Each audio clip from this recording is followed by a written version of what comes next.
పూర్వం మృకండ మహర్షి అనే గొప్ప ఋషి ఉండేవారు. ఆ దంపతులకు పిల్లలు లేరు. అప్పుడు శివుని కోసం తపస్సు చేశారు.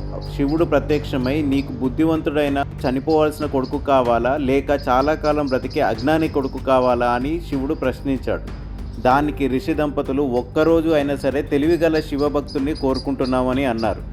అలా మార్కండేయుడు జన్మించాడు. తల్లిదండ్రులు అతనికి తెలిసినప్పటి నుంచే శివభక్తిని నేర్పారు.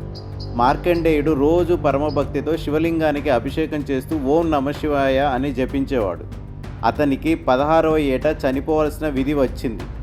అప్పుడు యమధర్మరాజు అతనిని చంపడానికి వచ్చాడు. అంటే మార్కండేయుడు భయపడకుండా శివలింగాన్ని గట్టిగా పట్టుకొని శివ శివ అని పిలిచాడు.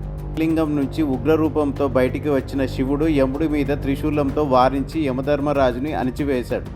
ఆ తర్వాత శివుడు ఇలా అన్నాడు, మార్కండేయ, నువ్వు నా భక్తుడివి, నీకు మరణం లేదు, నిత్య యువకునిగా బతుకుతావు అని వరం ఇచ్చాడు. అలా మార్కండేయుడు చిరంజీవిగా మారాడు.